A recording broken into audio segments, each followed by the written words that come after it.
Her parents gave her away for getting pregnant, left her in the cold like she was nothing. On that bitter night, she thought she'd die out there in the snow until the ruthless mountain man found her. The church bell tolls. Dust blows across the empty street. Inside a one-room cabin, firelight flickers as a feared man and a broken girl stare at one another. Two outcasts bound by fate. But what begins as mercy soon turns into war, because a powerful cattle baron has laid claim to her unborn child. His riders thunder across the hills, jail keys rattle, and the whole town whispers, "Will the ruthless man really stand against them all?" And when his darkest secret comes to light, an old blood-stained Bible hidden away, everything changes. He's not just a ruthless mountain man. He's something far more dangerous and far more broken. Can the girl find hope in the arms of the very man everyone fears? Or will the past and the Baron's power tear them apart before her baby ever sees the light of day? Drop a comment below and share which part of the world you're tuning in from today. If you enjoy stories like this, don't forget to subscribe for more. Through the frosted window pane, Clara May watched the last rays of December sunlight fade into darkness. The familiar crackle of the hearth fire offered no comfort tonight as her parents' angry voices filled their small farmhouse parlor. "How dare you bring such shame upon this family?" Her father's weathered face twisted with fury. His calloused hands gripped the back of a wooden chair so tight his knuckles turned white. "No daughter of mine would act so wickedly." Clara's mother stood rigid beside him, her usually gentle features hardened into stone. "We raised you better than this, Clara May Whitcomb. To think all our neighbors will know," her voice cracked, "that our only daughter is carrying a child out of wedlock." The warmth of tears traced down Clara's cheeks as she pressed her hands protectively over her still flat belly. "Please," she whispered, "I know I've sinned, but surely there's room in your hearts for mercy." "Mercy?" Her father barked out a harsh laugh. "The Lord shows no mercy to those who willfully defy his laws. You've ruined everything, our good name, our standing in the community." The clock on the mantel ticked loudly in the heavy silence that followed. Outside, a bitter wind rattled the shutters. Clara shivered, though whether from cold or fear, she couldn't tell. Her mother disappeared up the narrow staircase, returning moments later with Clara's carpet bag. With sharp, angry movements, she began stuffing it with a few plain dresses and basic necessities. "You'll not stay under this roof another night to corrupt your younger sisters with your loose morals." "Mama, please!" Clara reached for her mother's arm, but the older woman jerked away as if burned. "Don't call me that. I have no daughter." The words fell like ice shards, piercing Clara's heart. Her father strode to the door and threw it open. The December wind swept in, carrying swirling snowflakes. "Samuel," he shouted into the gathering dark, "bring that wagon round front."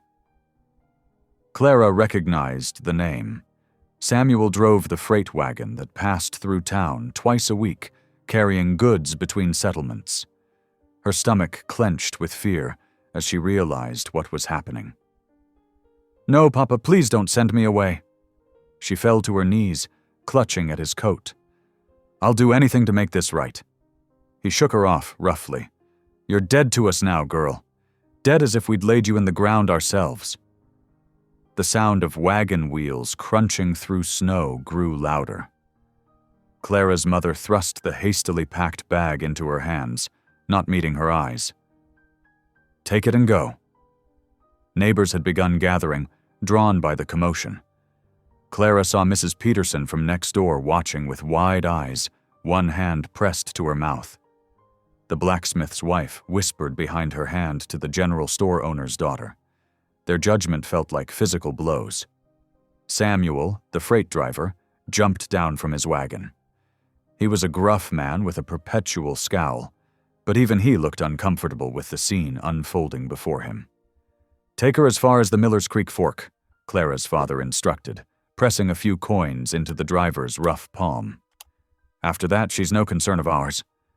Clara's legs could barely support her as her father grabbed her arm and marched her toward the waiting wagon. The rough wooden bench offered no protection from the bitter wind. She clutched her thin shawl tighter, her carpet bag a meager weight beside her. "Papa." She tried one last time, but he had already turned his back, walking stiffly towards the house. Her mother stood in the doorway, face hidden in shadow, before firmly closing the door. The wagon lurched forward. Clara watched through tears as her childhood home grew smaller and smaller, until it disappeared entirely in the gathering darkness. The only sounds were the creak of wagon wheels, the occasional snort of the horses, and her own muffled sobs. Hours passed in miserable silence. The snow fell steadily now, coating everything in white. Clara's fingers and toes had long since gone numb, and her tears had frozen on her cheeks. She lost track of time, existing in a fog of cold and grief. Finally, the wagon slowed to a stop. Through the swirling snow, Clara could just make out the wooden post marking the fork in the trail, one path leading to Miller's Creek, the other to parts unknown. "This is your stop, girl." Samuel's gruff voice broke the silence. "Best make do somewhere from here." Clara climbed down stiffly, her legs nearly buckling as they hit the snow-covered ground. Samuel didn't wait to see if she was steady. With a snap of the reins, the wagon moved off into the darkness, leaving her alone at the crossroads. The full weight of her situation crashed over her. Here she stood, 19 years old, carrying an unborn child, with nothing but a carpet bag of clothes and nowhere to go. The snow was falling faster now, already nearly ankle-deep. Her thin boots offered little protection from the wet and cold. "Lord," she whispered, her breath visible in the frigid air, "I know I've sinned, but please don't abandon me now. Help me find my way." A bitter wind cut through her shawl, making her teeth chatter. She had to keep moving or freeze where she stood. Looking down at her barely visible belly, Clara spoke softly to her unborn child. "Don't you worry, little one. Your mama won't give up. We'll find our way together." The moon peeked briefly through the clouds, casting enough light to see the trail ahead. Clara chose the right fork, having heard there were settlements in that direction. Each step was a struggle through the deepening snow. Her wet skirts grew heavy, dragging at her legs. The cold seemed to seep into her very bones. "Just keep walking," she told herself, one foot in front of the other. But her strength was fading fast. She had eaten nothing since morning, and the emotional trauma of the day combined with the brutal weather was taking its toll. Her vision began to blur, dark spots dancing at the edges. The snow was nearly to her knees now. Clara stumbled, catching herself against a tree trunk. Her legs trembled with exhaustion. "Please, Lord," she prayed again, "give me strength." But even as the words left her lips, her knees buckled. She sank into the snow, her carpet bag falling beside her. The cold embraced her like a shroud, and darkness crept in at the edges of her consciousness. Her last coherent thought was of her unborn child, and a desperate prayer that somehow they would survive this night. She didn't feel herself collapse fully into the snow, didn't notice as the white flakes began covering her still form. The bitter December wind continued to howl through the trees, drowning out the sound of her shallow breathing as consciousness slipped away. The moon disappeared behind thick clouds, leaving Clara May Whitcomb alone in the darkness, snow rising steadily around her crumpled form. The howling wind carried more than just snow through the darkened forest. It brought the steady clip-clop of hooves and the occasional snort of a tired mule. Boone Carver guided his mount carefully along the snow-covered trail, his broad shoulders hunched against the bitter cold. The day's trapping had been good. 6 beaver pelts were lashed securely behind his saddle. But the sudden storm had cut his work short. His thick beard was crusted with ice, and even through his heavy coat, the December wind found ways to bite at his skin. The mule's hooves crunched through the fresh powder as they made their way through the towering pines. Shadows deepened between the trees, but Boone knew these paths like the back of his hand. He'd walked them countless times in the 3 years since. He shook his head sharply, pushing away memories that threatened to surface. No good dwelling on what couldn't be changed. The mule suddenly stopped, ears pricked forward. Boone's hand instinctively moved to his rifle. Years in the wilderness had taught him to trust an animal's instincts. His eyes scanned the surrounding trees, looking for mountain lions or wolves that might be prowling in the storm. Instead, his gaze fell on something else, a dark shape half buried in the snow beside the trail. At first, he thought it might be a fallen deer, but as he squinted through the swirling snow, he made out the unmistakable form of a woman's skirt. "Damn," he muttered, his breath visible in the frigid air. Part of him, the part that had grown hard and cold as the mountains themselves, urged him to ride on. Whoever she wasn't his problem. Getting involved with other folks' troubles only led to pain. He'd learned that lesson well enough. But something made him pull the mule to a complete stop. Maybe it was the memory of another winter night, years ago, when he'd arrived too late to save those who mattered most. Or maybe there was still a small piece of the circuit preacher he'd once been, not completely buried under years of grief and bitterness. Cursing under his breath, Boone swung down from the saddle. The snow was nearly knee-deep now, and still falling heavily. He approached the crumpled form cautiously, half expecting to find he was too late already. But as he knelt beside her, he could see the slight rise and fall of her chest. She was young, probably no more than 20, her face pale as the snow that was slowly covering her. A small carpet bag lay beside her, speaking of some journey interrupted by exhaustion or misfortune. "Ain't none of my concern," he growled, even as his hands moved to brush the snow from her face. Her skin was ice cold to the touch. Without intervention, she wouldn't survive another hour in this weather. The mule stamped impatiently, eager to reach the warm stable waiting at Boone's cabin. The animal's movement seemed to spark Boone into decision. With a deep sigh that was equal parts resignation and frustration, he gathered the unconscious woman into his arms. She weighed almost nothing, feeling fragile as a bird against his broad chest. Years of working the wilderness had given Boone the strength to lift a full-grown buck single-handed, and this slip of a girl was no burden at all. Still, he handled her with unexpected gentleness as he carried her to the mule. "You're nothing but trouble, girl," he muttered as he arranged her carefully across the saddle. "Probably got a whole pack of folks looking for you, and here I am getting myself mixed up in it." But even as he grumbled, his hands were careful as he secured her to prevent any falls. The journey to his cabin was slow and treacherous. The mule picked its way carefully through the deepening snow, while Boone walked alongside, one hand steady on the unconscious woman's back to keep her balanced.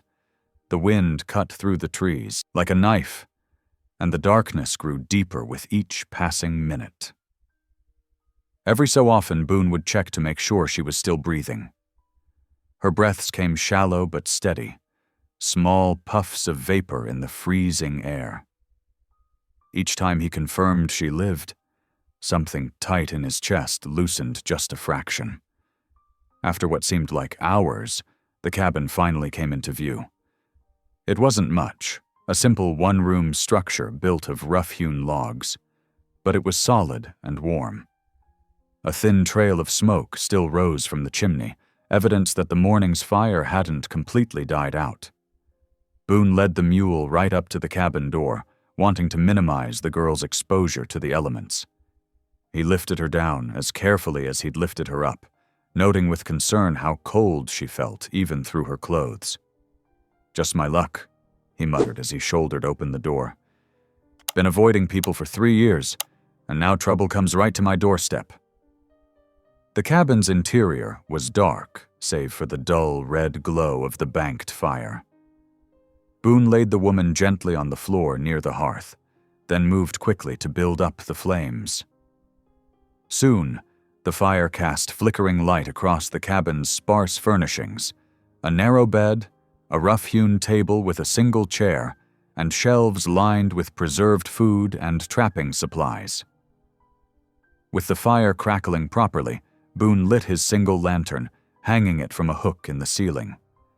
Its warm glow revealed more details about his unexpected guest. Her clothes, though well-made, were completely inadequate for winter travel. Her face was young but careworn, with traces of dried tears on her cheeks. Moving to his bed, Boone pulled off his prized possession, a bearskin he'd tanned himself after a particularly dangerous hunt. It was the warmest thing he owned, and right now, warmth was what the girl needed most. As he draped the heavy fur over her still form, her eyes fluttered open briefly. They were a clear blue, clouded with confusion and exhaustion. Her lips moved, forming a barely audible "thank you" before she slipped back into unconsciousness. Boone stood quickly, as if burned by that momentary connection. He retreated to the cabin's lone chair, dropping into it heavily. What had possessed him to bring her here? He'd spent years carefully avoiding any human contact beyond what was necessary for trading his furs. People meant complications, and complications meant pain. Yet here she was, wrapped in his bearskin, breathing softly near his fire. Her presence seemed to fill the small cabin, making it feel both smaller and larger at the same time. Smaller because another person invaded his carefully maintained solitude, larger because somehow the space felt more like a home than it had in years. These thoughts troubled him deeply. He'd built walls around his heart for good reason, constructed from grief and guilt and bitter experience. One half-frozen girl shouldn't be able to make those walls tremble. But as he watched her sleep, memories he'd long suppressed began to surface. Memories of another young woman who'd once looked at him with trust and love. Memories of a small child's laughter. Memories of a life he'd lost, of the man he'd once been. The wind howled outside, rattling the cabin's shutters. Boone rose abruptly, needing to move, to do something with his hands. He still had to tend to his mule and secure his day's catch. Physical labor would help quiet these unwelcome thoughts. But at the door, he paused, looking back at the sleeping woman. The firelight played across her face, and for a moment she looked so vulnerable that something in his chest ached. "Your trouble?" he said again, but this time the words held less conviction. "Nothing but trouble." He stepped out into the storm, leaving her sleeping peacefully by the fire. The night wind caught his words and carried them away, while inside the cabin Clara May slept on, unaware of the turmoil her presence had awakened in the solitary mountain man's heart. The bearskin rose and fell with her steady breathing, and the fire cast dancing shadows on the cabin walls. Outside, the storm continued to rage, but within the cabin's sturdy walls, a small spark of something long forgotten had begun to glow, as warm and fragile as the fire that kept the winter cold at bay. Morning crept through the frost-lined windows of the cabin, painting delicate patterns across the rough-hewn floorboards. Clara's eyes fluttered open slowly, her mind struggling to piece together where she was. The warmth of a bearskin draped over her, and the crackling of a nearby fire gradually brought her back to awareness.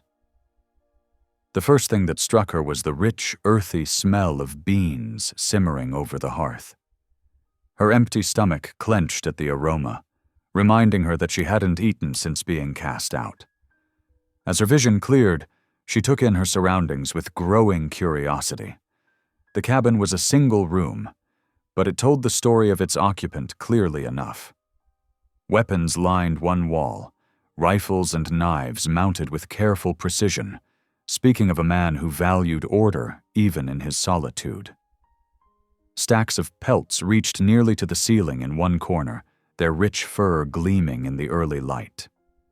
Deer hides, fox pelts, and what looked like wolf skins spoke of skilled hunting and trapping. Near the door, worn boots stood beside a pile of snowshoes and other equipment she couldn't name. Everything had its place, yet the cabin held an air of stark loneliness, as if it were more storage shed than home.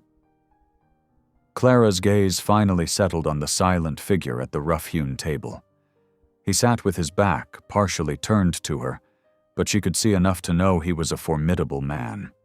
Broad-shouldered and tall, even seated, with a thick beard and long hair that spoke of years away from civilization. His clothes were practical, buckskins and wool, worn but well-maintained. She must have made some small sound, because he turned then, fixing her with eyes that were sharp and wary. They studied each other in tense silence for a long moment. "You're awake." His voice was deep and rough, as if unused to speaking. He rose from the table, and Clara couldn't help but shrink back slightly at his imposing height. Something flickered in his eyes at her reaction. Perhaps annoyance, perhaps something else. He moved to the fire, keeping his movements deliberately slow, as if trying not to startle her. Using a cloth to protect his hand, he lifted an iron pot from its hook over the flames. The smell of beans grew stronger, making Clara's stomach growl audibly. "Need to eat," he said gruffly, spooning beans into a tin bowl. He brought it to her, along with a cup of water, maintaining enough distance that she wouldn't feel crowded. "Slowly now. Too much at once will make you sick." Clara's hands trembled slightly as she accepted the bowl and cup. "Thank you," she said softly, her voice hoarse. "For everything. For saving my life." He grunted in response, returning to his chair but turning it to keep her in view. His posture was tense, as if having another person in his space was physically uncomfortable for him. Clara sipped the water first, letting it soothe her parched throat. Then she began to eat the beans, forcing herself to take small bites despite her hunger. They were plain but hot, and right now they tasted better than any fancy dinner she'd ever had. "I'm Clara," she offered between careful spoonfuls. "Clara May Whitcomb." He was silent so long she thought he might not answer. Finally, he said, "Boone Carver." The words came out like they'd been dragged from him. Clara had heard that name before, whispered in the trading post when her father took her there. Boone Carver, the mountain man who lived alone in the high country. There were stories about him, dark stories about violence and revenge. But the man before her, despite his intimidating presence, had saved her life and shared his food. "Mr. Carver," she began carefully, "I don't know how to thank you properly." "Don't," he cut her off sharply. "Soon as you're strong enough, you'll be on your way." His eyes flicked to her middle, and Clara realized her condition must be visible even through her clothes. His expression hardened. "This ain't no place for a woman in your situation." Clara set the empty bowl aside, gathering her courage. "I have nowhere else to go." "Ain't my concern." But even as he said it, his eyes tracked to the windows, where snow was still falling heavily. "There's a settlement 3 days' ride south. Once the weather breaks—" "Please," Clara interrupted, her hands clutching the bearskin. "I can work. I can cook and clean, tend to things while you're out trapping. I don't eat much, and I won't be a burden." Boone stood abruptly, his chair scraping against the floor. He paced to the window, his back to her, tension visible in every line of his body. "You don't understand what you're asking, girl. This ain't just about food and shelter." He turned to face her, his expression grim. "You stay here, you'll be marked as mine. That's how it works in these parts. Any woman living under a man's roof, she belongs to him in the eyes of others. That's worse than hunger, girl. My name ain't one you want attached to yours." Clara lifted her chin, meeting his stern gaze. "I've already been marked, Mr. Carver. Marked as shameful, cast out, left to die in the snow. I reckon being associated with a man who saved my life, no matter his reputation, isn't worse than that." Something shifted in Boone's expression. Surprise, perhaps, at her directness. He studied her face for a long moment, as if trying to read the truth of her words. "You don't know what you're saying," he growled, but there was less conviction in his voice. "You don't know what I am, what I've done." "I know you could have left me to die," Clara said quietly. "But you didn't. That tells me something about who you are, Mr. Carver, no matter what others might say." Boone turned away abruptly, grabbing his coat from its peg by the door. "Need to check my trap lines," he muttered, though Clara suspected it was an excuse to escape the conversation. He pulled on his boots roughly, movements sharp with agitation. As he reached for the door handle, he paused, not looking back at her. "There's more beans in the pot, water in the bucket by the hearth. Don't go outside. Storm's still bad." The words came out reluctantly, as if each one pained him. Then he was gone, the door closing firmly behind him. Through the frost-covered window, Clara watched his tall figure move away into the swirling snow. Just before he disappeared from view, she saw him stop, his head bowed as if arguing with himself. Even through the thick walls of the cabin, she could faintly hear his voice carried on the wind. "I don't need nobody. Been fine on my own. Don't need no woman bringing trouble to my door." But he'd left her warm by his fire, with food in her belly and his own bearskin for comfort. His actions spoke louder than his words, telling a different story than the one he was trying to convince himself of. Clara pulled the bearskin closer around her shoulders, breathing in the scent of wood smoke and winter air that clung to it. Outside, the snow continued to fall, and somewhere in that white wilderness, a solitary man fought against the stirring of long-buried feelings that her presence had awakened. Inside the cabin, Clara offered up a silent prayer of thanks for her life, for the rough kindness of her reluctant host, and for the hope that perhaps they could both find something they needed in this unlikely situation. She didn't know what the future held, but for now she was warm, she was safe, and she was no longer alone. The morning light grew stronger, casting long shadows across the cabin floor. The beans simmered quietly over the fire, and the wind whispered around the cabin's sturdy walls. Clara sat in the silence, gathering her strength, knowing that the real challenge lay not in convincing Boone to let her stay, but in helping him remember how to share his solitary world with another soul. The snow showed no signs of letting up as morning stretched into afternoon. Clara watched the white flakes swirl past the frost-lined windows, creating drifts that grew steadily higher against the cabin's walls. The sparse furnishings of Boone's home told a story of bare survival. A rough-hewn table, 2 chairs, shelves lined with basic provisions, and pelts stacked in corners. Everything served a purpose. Nothing existed for comfort alone. Her legs still felt weak, but Clara couldn't bear to remain idle. While Boone was outside tending to his mule and checking nearby trap lines, she eased herself up from her place by the hearth. The bearskin slipped from her shoulders as she stood, and she folded it carefully before setting it aside. The fire had died down to glowing embers. Clara found kindling stacked nearby and added it carefully, just as her father had taught her years ago. The memory brought a sharp pang, but she pushed it aside, focusing on the task at hand. Soon, small flames licked upward, catching on the dry wood. Looking around the cabin with fresh eyes, she noticed the layer of dust on every surface, the scattered remnants of Boone's meals, the general disarray of a man living alone with no thought for domestic comfort. Her hands itched to bring order to the chaos. She found a rag in a bucket and began wiping down the table, careful not to disturb what appeared to be important items: a hunting knife, some papers, a few coins. The simple act of cleaning helped settle her nerves, gave her something to focus on besides her uncertain situation. The door creaked open, bringing a blast of cold air. Boone stood in the doorway, snow dusting his broad shoulders. He froze at the sight of Clara cleaning, his expression darkening.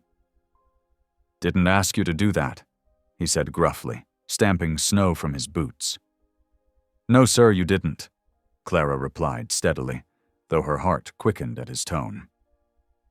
"But it needs doing, and I'm able." He grunted, shrugging out of his heavy coat. His eyes tracked her movements as she continued wiping down the table, then moved to straighten the jumble of cooking implements near the hearth. "Got some beans left," he said after a while, seeming to struggle with the idea of conversation. "Cornmeal too, if you know what to do with it." Clara nodded, grateful for the opening. "I can make cornbread if you're willing. It would go well with the beans." Another grunt, which she took for agreement. She set about gathering what she needed, familiar enough with cabin kitchens to find her way around. Boone settled into a chair, ostensibly cleaning his rifle, but she could feel him watching her every move. As she worked, Clara began to hum softly, an old hymn her mother used to sing while cooking. The familiar melody helped calm her nerves, gave her strength to keep her hands steady as she mixed the cornmeal with water and the last of the milk she found in Boone's stores. The hymn died in her throat when she noticed Boone had gone completely still, the rifle forgotten in his hands. His face had taken on an odd, distant look, as if seeing something far beyond the cabin walls. "I'm sorry," she said quickly. "I didn't mean to disturb you." He blinked, coming back to himself. "Been a long time since I heard that tune," he said roughly, then fell silent again, returning to his rifle with forced concentration. The afternoon wore on as Clara tended to the cornbread, carefully watching it bake in the iron skillet set among the coals. The beans she found simmering in Boone's pot needed only to be warmed through. Soon, the cabin filled with the homey smells of cooking. When everything was ready, Clara served 2 bowls of beans and cut thick slices of golden cornbread. She set one portion before Boone, who stared at it as if he'd forgotten what a proper meal looked like. "Thank you," he said stiffly, the words seeming to surprise them both. They ate in silence, broken only by the crackle of the fire and the howling wind outside. Clara couldn't help noticing how Boone devoured the cornbread, though he tried to do it slowly, maintaining his dignity. "Been a while since I had bread that weren't hard as rock," he admitted finally, reaching for a second piece. "Happy to make it whenever you've got the makings," Clara offered, relief flooding through her at this small sign of approval. The sun was setting, though it was hard to tell through the storm. Clara had just finished washing their bowls with snow melted over the fire, when Boone cleared his throat. The sound held warning. "Girl," he said, his voice heavy, "you need to understand something." Clara set the bowls aside, turning to face him. The firelight cast deep shadows across his features, making him look more forbidding than ever. "You seem set on staying," he continued, "and maybe the weather's making that choice for us right now. But don't go thinking this is some kind of salvation. People in these parts, they know me. Know what I've done, what I'm capable of." A coyote howled in the distance, its cry eerily well-timed with his words. Clara suppressed a shiver. "Any woman living under my roof," Boone went on, "she'll be marked, ruined. Townfolks won't forgive you for it. Won't matter that you're—" He gestured vaguely at her condition. "Already in trouble. This'll be worse. My name ain't one that brings respect to those associated with it." Clara lifted her chin, meeting his stern gaze. "Mr. Carver, I've already been cast out by those who should have protected me. I've been called ruined and worse. The town's opinion can't hurt me more than my own family already has." "You don't understand," he insisted, his voice rough with frustration. "There's blood on my hands. Dark deeds that can't be washed away. Being connected to me, it ain't just about reputation. It could be dangerous." "More dangerous than freezing to death in the snow?" Clara asked quietly. "More dangerous than trying to survive alone, with child, in the wilderness?" Boone stood abruptly, pacing to the window. The glass reflected his troubled expression as he stared out into the gathering dark. The coyote called again, closer now, and others answered in the distance. "You've shown me nothing but kindness," Clara continued, her voice gentle but firm. "Whatever your past holds, whatever darkness you carry, you still chose to save a stranger's life. That tells me more about your character than any town gossip could." "Kindness," he spat the word like it tasted bitter. "Don't mistake necessity for kindness, girl. Couldn't leave you to freeze, but that don't make me good. Don't make this place safe for you." Yet even as he spoke, Clara noticed how he'd positioned himself between her and the window, as if shielding her from the dangers that lurked in the night. His words spoke of darkness, but his actions told a different story. She resumed her humming as she finished tidying up, pretending not to notice how the tension gradually eased from Boone's shoulders as the familiar hymn filled the cabin. Outside, snow continued to fall, and coyotes called to each other across the wilderness. But inside, the fire burned warm and steady, and two lost souls found themselves sharing an unexpected moment of peace, even as one fought against it with all his might.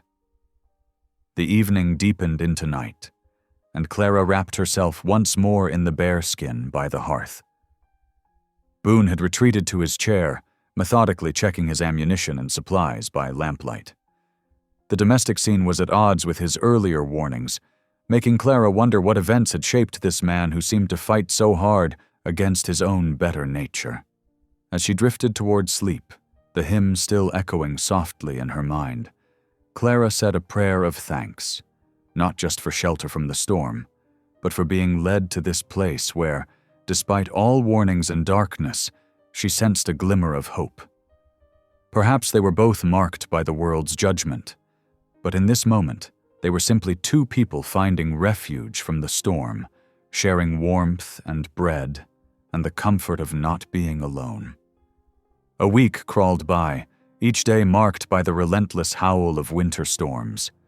Snow piled high against the cabin walls, and the wind found every crack and crevice, whistling through the rough-hewn logs like a mournful spirit.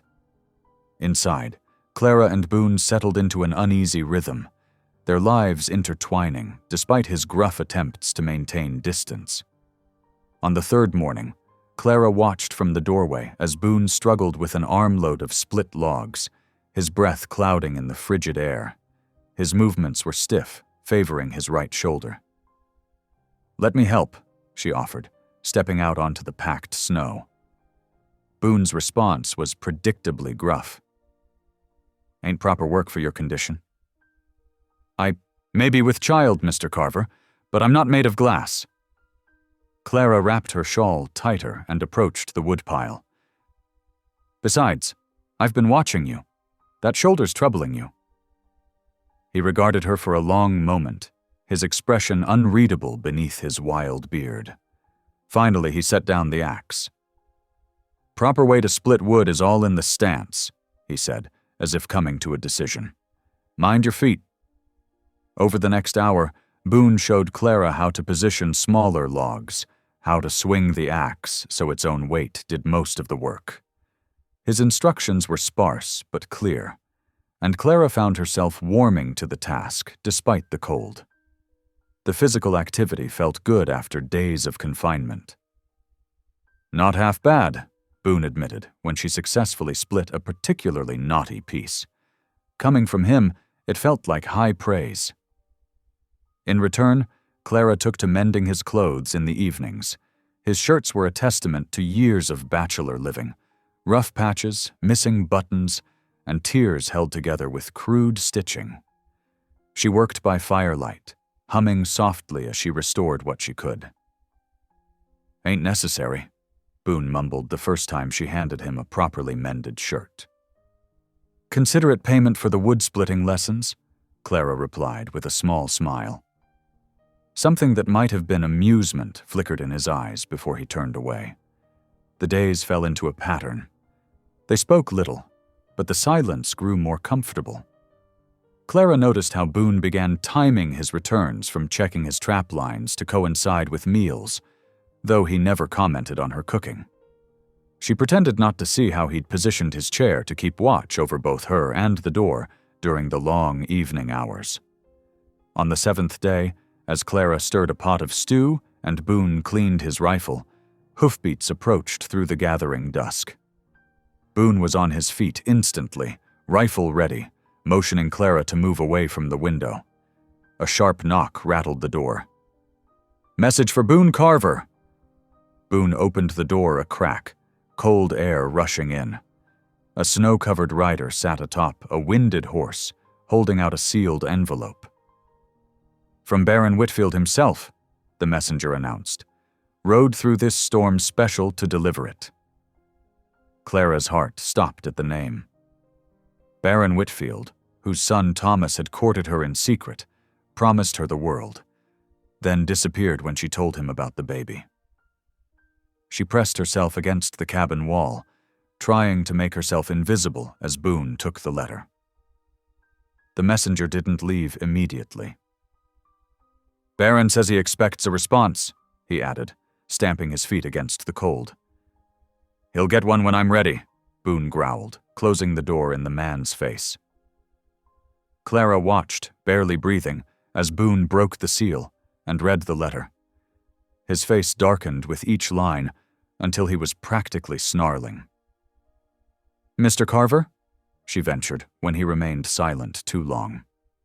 "What does it say?" Instead of answering, he thrust the letter toward her. Clara's hands shook as she read. "Carver, my son Thomas has confessed to his indiscretion with the Whitcomb girl, now residing in your cabin.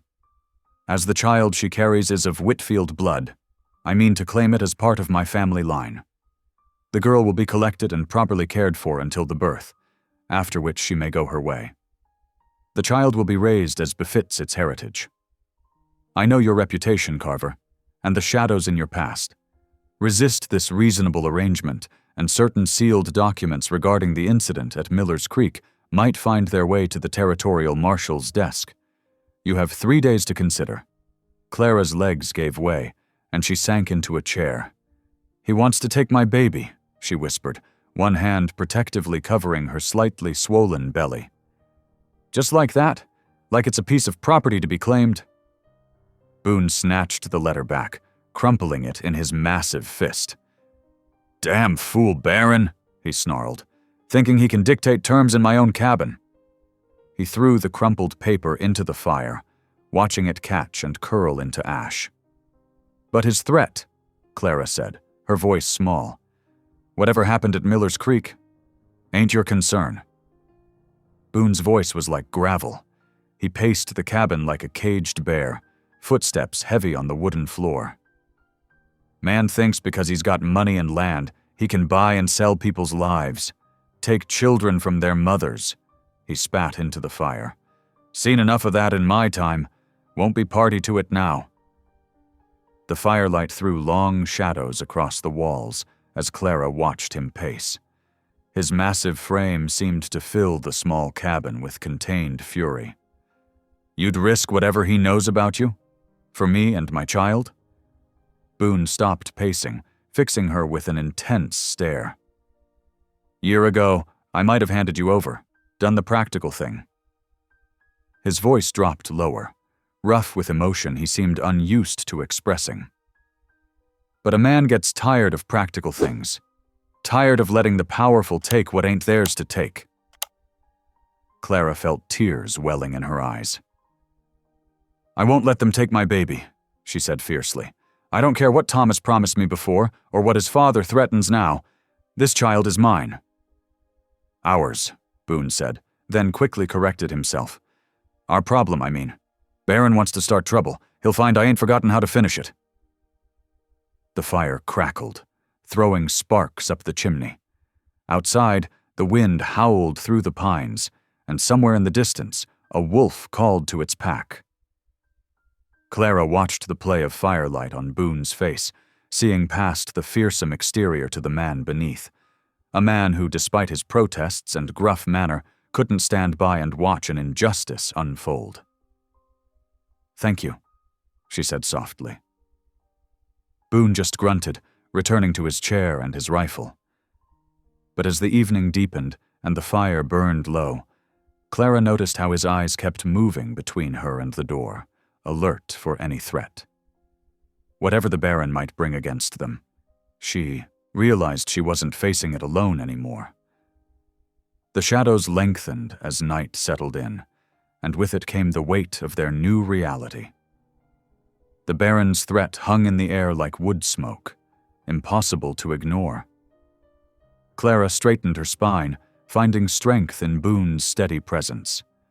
Together they sat in the firelight, two outcasts united against a common enemy, waiting for whatever morning might bring. Dawn broke cold and clear over the mountains. Clara woke to find Boone already up, checking his gear by the door. His usual morning routine involved heading out alone to check his trap lines, but today she gathered her courage and approached him. "I want to help," she said firmly, wrapping her shawl tighter. "You've given me shelter and protection. Let me earn my keep beyond just cooking and mending." Boone paused in his preparation, studying her with those dark eyes. "Woods ain't kind to the unprepared," he said finally. "And in your condition—" "I'm with child, not made of glass," Clara interrupted, lifting her chin. "I grew up on a ranch. I know about hard work." She met his gaze steadily. "Please, Mr. Carver, teach me something useful." A long moment passed before Boone grunted what might have been agreement. "Put on them extra boots by the door," he said gruffly. "Your slippers won't last 10 steps out there." The boots were far too big, but Clara stuffed them with rags until they fit well enough. Boone waited with unusual patience as she prepared, then led her out into the crisp morning air. Fresh snow had fallen overnight, turning the world white and clean. Their breath clouded in the cold as they set off into the woods. Boone moved with surprising grace for such a large man, his steps nearly silent despite the snow. Clara tried to mimic his careful placement of feet, though she stumbled more than once. Each time his hand shot out to steady her, quick and sure, before withdrawing just as fast. "First thing about snares," he said, stopping in a small clearing, "is knowing where to set them." He knelt, brushing away snow to reveal subtle marks in the earth. "Rabbit runs. They use the same paths day after day. See these droppings? Fresh. Good spot." Clara watched intently as his big hands, surprisingly deft, demonstrated how to set a simple wire snare. "Loop needs to be just so," he explained. "Too big, they slip through. Too small, they see it and go around." He handed her a length of wire, and Clara tried to copy his movements. Her first attempt was clumsy, the wire twisting wrong in her cold fingers. But Boone showed unexpected patience, adjusting her grip, explaining again without heat when she made mistakes. "Better," he said when she finally got it right. "Might catch something with that one." They spent the morning setting snares, Boone teaching her to read the signs of game trails and likely spots. He shared knowledge accumulated over years in the wilderness, which branches rabbits liked to nibble, how to tell if a burrow was active, the best height to set a snare for different prey. Clara found herself fascinated by this glimpse of his expertise. The fearsome mountain man everyone whispered about was also a keen observer of nature's subtle ways. He knew the woods like she knew her Bible, intimately, reverently, though he might not use that word. Around midday, they checked the snares they had set earlier. 3 held rabbits, caught clean and quick. Boone showed her how to retrieve them respectfully. Waste nothing. "Good eating," he said, securing their catch to his belt. "Stew will be welcome tonight." The walk back was easier, Clara more confident in her borrowed boots. She caught Boone watching her once or twice, something like approval in his expression when she navigated a tricky slope without help. In the cabin's warmth, Clara set to preparing the rabbits while Boone cleaned his gear. She had learned butchering on the ranch, though these were smaller than beef by far. Soon a pot of stew simmered over the fire, fragrant with the few herbs she had found dried in Boone's stores. As shadows lengthened outside, Clara set 2 bowls on the rough table. Before taking her seat, she bowed her head and folded her hands, offering a quiet prayer of thanks.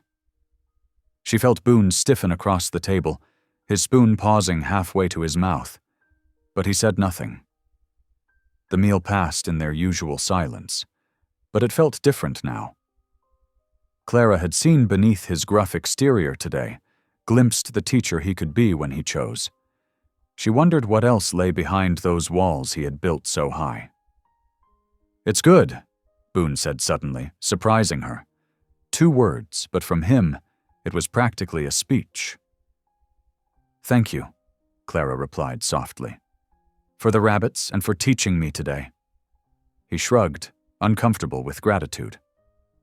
"Need to know how to provide, living out here. Still, you were patient with me. I know teaching isn't easy." Something flickered across his face. Pain, memory, gone too quick to read. He stood abruptly, taking his bowl to the wash basin. Later, as the fire burned low and Clara prepared for sleep in her corner, she heard Boone shifting restlessly on his pallet near the door. His breathing was uneven, troubled. In the dim light, she saw him toss, caught in some dream. "Sarah," he muttered, the name rough with grief. "Little Joe? No." Clara's heart ached at the pain in his voice. Names from his past, she realized. Loved ones, lost somehow.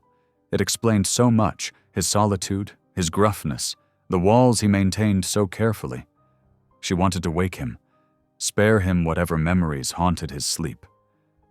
But she held back, knowing he would hate such vulnerability being witnessed. Instead, she prayed silently for him, adding his unnamed griefs to her nightly devotions. The fire popped, sending sparks up the chimney. Boone settled eventually, his breathing growing steady. Clara pulled her blanket closer, thinking about the day's lessons, not just about snares and rabbit runs, but about the complexity of the man who had taken her in. There was good in him, hidden but not destroyed by whatever tragedy had shaped him. Outside, an owl called into the night. Clara closed her eyes, grateful for this strange sanctuary she had found, and for the silent protector who guarded it. Tomorrow would bring its own challenges, but for now, in this moment, she felt oddly at peace. The morning air held the first hint of spring, though patches of snow still lingered in the shadowed places around Boone's cabin. Clara had taken to gathering firewood each morning, knowing the nights remained bitter cold. Her growing belly made bending difficult, but the work kept her muscles strong and her mind occupied. She worked methodically, collecting fallen branches from the edge of the clearing. Boone had shown her which wood burned best, and she'd learned to recognize the solid weight of oak and maple among the lighter pine.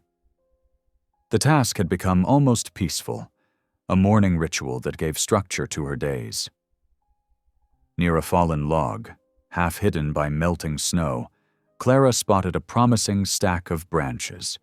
As she reached for them, her foot caught on something solid. Brushing away dead leaves revealed the corner of an old trunk, its leather straps weathered and cracking. The lid gaped slightly, as if someone had closed it hastily and the latch hadn't caught. Clara hesitated. She knew she shouldn't pry into Boone's private things, but something about the trunk's placement, abandoned and forgotten like a buried memory, drew her hand. The lid creaked as she lifted it wider. Inside, beneath a musty woolen coat, lay a Bible. The leather binding was worn smooth by years of handling, its pages stained with what looked like dried blood and ground-in dirt. Clara's breath caught in her throat. She lifted it carefully, as if handling a wounded bird. The cover fell open to reveal neat handwriting on the frontispiece. To Benjamin Carver, on your ordination day, may you serve the Lord with gladness. Father. What are you doing? Boone's voice cracked like a whip behind her. Clara startled, nearly dropping the Bible. She turned to find him looming over her, his face dark with fury. I'm sorry, she said quickly. I found the trunk while gathering wood and… Put it back. His words came out as a growl. When she didn't move fast enough, he snatched the Bible from her hands. I told you to mind your own business in my home. You were a preacher? Clara's voice was soft with wonder, even as she took a step back from his anger. Benjamin Carver. That man is dead, Boone roared. His massive hands gripped the Bible so tightly the leather creaked. He died with his wife and son, and that's all you need to know. Now get back to the cabin and stay out of my things. Clara flinched at his volume, but stood her ground. I'm sorry for prying, she said steadily. But I'm not sorry to learn this about you. It explains so much. Explains what? Boone advanced on her, his voice dangerous. You think finding this gives you some special insight? You think you understand anything about me or what I've lost? No, Clara said softly. I can't imagine your pain. But I understand why you helped me now, even when you wanted to turn away. Some part of you still remembers what it means to serve others. Boone's face twisted. For a moment, Clara thought he might throw the Bible into the woods. Instead, his shoulders slumped, as if the weight of memory was too heavy to bear. Go inside, he said, his voice rough but no longer shouting. Please. The please surprised her more than his earlier anger. Clara nodded and turned toward the cabin, gathering her dropped firewood as she went. Behind her, she heard Boone sink heavily onto the fallen log. Inside, Clara busied herself with morning chores, but her mind whirled with questions. She had known there was more to Boone than the fearsome reputation that preceded him, but this revelation changed everything she thought she understood about the man who had taken her in. The door creaked open an hour later. Boone entered slowly, like a man carrying an invisible burden. The Bible was still in his hands. He placed it carefully on the table between them. Sarah, he said after a long silence. My wife's name was Sarah. Our boy was Joseph, but everyone called him Little Joe. His voice cracked on the name. He was 4 years old. Clara's heart ached at the raw pain in his words. She waited quietly, letting him find his way through the story. I was circuit preacher for 3 counties, he continued. Gone more than I was home, spreading the word to every tiny settlement and mining camp. Sarah understood my calling.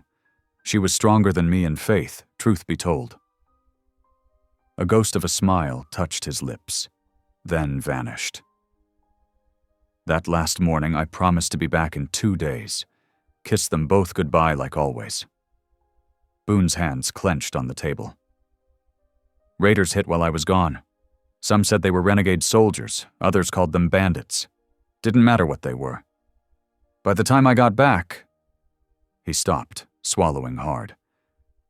The cabin was still smoking. Sarah. She'd tried to hide little Joe in the root cellar. They found them anyway. Tears rolled silently down Clara's cheeks.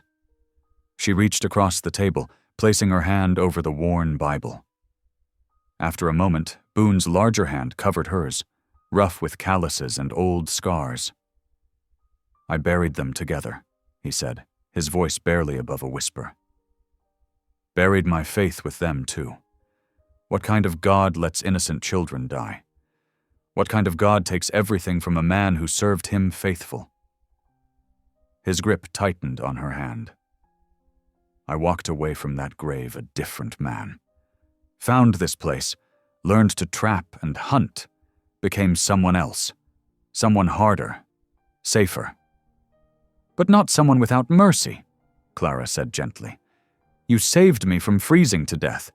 You've given me shelter, protection. Those aren't the actions of a man who's lost all faith." Boone pulled his hand away, standing abruptly. He paced to the window, staring out at the morning light. "Don't," he warned. "Don't try to find meaning in what happened. There wasn't any. Sometimes evil wins, and good people die, and all your prayers don't mean a thing." "I believe God weeps with us in our suffering," Clara said. "That he works through people like you, who choose to help others even when their own hearts are breaking." "Stop." Boone's voice was rough with unshed tears. "I can't.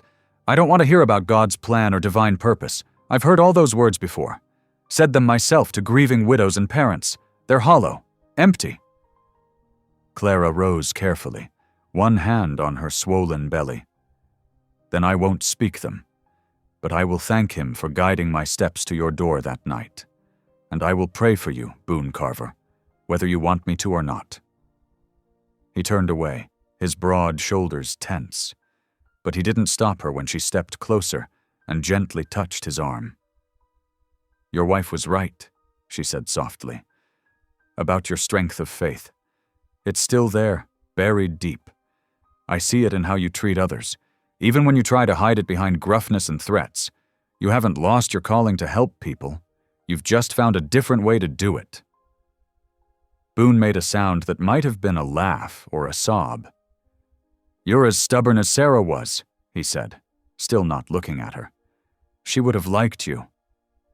"I wish I could have known her," Clara replied. "And little Joe. They sound like wonderful people." "They were." Boone's voice was thick with emotion. He cleared his throat roughly. "The wood needs stacking," he said, changing the subject. "You shouldn't be carrying heavy loads in your condition. I'll finish it." Clara recognized the retreat for what it was, not a rejection, but a man overwhelmed by feelings he'd kept buried for too long. She watched him stride out the door, his movements stiff with unexpressed grief. The Bible still lay on the table where he'd left it. Clara picked it up carefully, running her fingers over the worn leather. Inside, the pages were dog-eared and marked with notes in Boone's younger hand, sermon passages, prayers, words of comfort meant for others. She returned it to its place with reverence, understanding now that it was both treasure and wound, precious memory, and unbearable reminder. Through the window, she watched Boone gathering the scattered firewood, his movements mechanical but purposeful. Something had shifted between them in this morning's revelations. A wall had cracked, letting in light. Whether Boone welcomed that light or not, Clara knew with certainty that God hadn't finished with him yet. The path to healing would be long and hard, but Clara had glimpsed the man beneath the mountain man's fierce exterior, the preacher who became a protector, the man of faith turned to fury and grief. In helping her, perhaps he might find his way back to himself, one small act of mercy at a time. The first hints of spring whispered through the mountain valley. Patches of brown earth emerged from melting snow, and morning birdsong returned to the towering pines. Inside Boone's cabin, supplies had dwindled to worrying levels. Clara stood at the window, one hand resting on her growing belly as she watched Winter's grip slowly loosen. "We need flour," she said quietly. "And salt. The last of the coffee went 3 days ago." Boone grunted from his place by the fire, where he was repairing a worn trap. "Been living fine without town goods most of winter." "The baby will need things," Clara pressed gently, "and I can't keep wearing your old shirts much longer." She gestured to the stretched fabric barely containing her pregnancy. Boone's hands stilled on the trap. He'd been dreading this moment. The isolation of winter had created a fragile peace between them. But town meant facing other people's judgment, meant watching Clara endure their cruel whispers and sideways glances. "I can go alone," he said gruffly. "No." Clara's voice was firm. "I won't hide forever. Besides," she added with a small smile, "someone needs to make sure you don't forget half the list like last time." Boone scowled, but there was no real anger in it. They both knew she was right about the list. He'd returned from his last solo supply run with powder and shot, but had forgotten the basic provisions she'd requested. "Fine," he muttered. "Tomorrow morning, early, before the streets get busy." The next dawn broke clear and cool. Clara wrapped herself in her threadbare shawl while Boone hitched the wagon. The old mule snorted steam into the crisp air, pawing impatiently at the half-frozen ground. They rode in comfortable silence as the sun climbed higher. Clara had learned to read Boone's moods over the long winter months. Today, tension radiated from his rigid posture. His eyes constantly scanned the trail ahead, like a man expecting ambush. The first buildings of town appeared through the trees. Boone's hands tightened on the reins. "Still time to turn back," he said quietly. Clara straightened her spine. "No, there isn't." Main Street was already stirring despite the early hour. Shopkeepers swept their boardwalks while ranch hands clustered around the saloon, waiting for it to open. The wagon's wheels creaked loudly in the morning quiet. The whispers started immediately. Clara felt them like physical things, sharp and cutting. "Ain't that the Whitcomb girl? Living in sin with that killer Carver. Fallen woman. Heard he's got blood on his hands. Shame about her family name." Boone's jaw clenched with each muttered comment. His massive frame seemed to grow larger, more menacing, as if trying to shield Clara from the verbal arrows. But Clara kept her chin high, her steps measured and dignified despite her awkward gait. The mercantile's bell chimed as they entered. Widow Margaret Ellis looked up from her ledger, sharp eyes, taking in Clara's condition and Boone's protective hovering. Unlike the whispers outside, her gaze held no judgment. "Welcome," she said simply. "What can I help you with today?" Clara produced her carefully written list, while Boone positioned himself near the door, arms crossed, glaring at anyone who dared peer through the windows. The widow gathered their supplies with efficient movements, adding each item to the counter. "Flour, salt, coffee," she murmured, checking things off. "You'll be needing some fabric, I expect." Her eyes crinkled kindly at Clara's stretched clothing. "Yes, ma'am," Clara admitted, "though I'm not sure we can afford much." The widow disappeared into her back room, returning with several bolts of cloth. "This calico's been sitting here gathering dust," she said, measuring out a generous length. "I'll let it go cheap, seeing as you're doing me a favor taking it off my hands." Clara recognized the lie for what it was, an act of quiet kindness wrapped in practical terms that wouldn't wound anyone's pride. The fabric was good quality, perfect for making the things she'd need for herself and the baby. "Much obliged," she whispered, blinking back sudden tears. The widow patted her hand while wrapping the purchases. "Don't lose heart, child," she murmured, too soft for Boone to hear. "Townfolk have short memories when they've a mind to. Time and truth heal most wounds." Outside, a group of ranch hands had gathered, their laughter taking on a mean edge as Clara and Boone emerged from the store. One of them spat in the dirt. "Hey, Carver," he called. "How much you charging for keeping company with—" The man's words cut off as Boone's massive frame filled the boardwalk. His eyes, normally the cold gray of mountain stone, blazed with dangerous fire. The ranch hands stumbled back, their bravado withering under that deadly stare. "Finish that sentence," Boone growled, his voice carrying clearly in the sudden silence. "Give me reason." The men scattered like startled rabbits, but Clara noticed others watching from doorways and windows. Not everyone's faces held scorn now. The widow stood in her shop door, nodding approval. The banker's wife whispered something to her friend that made them both smile sympathetically.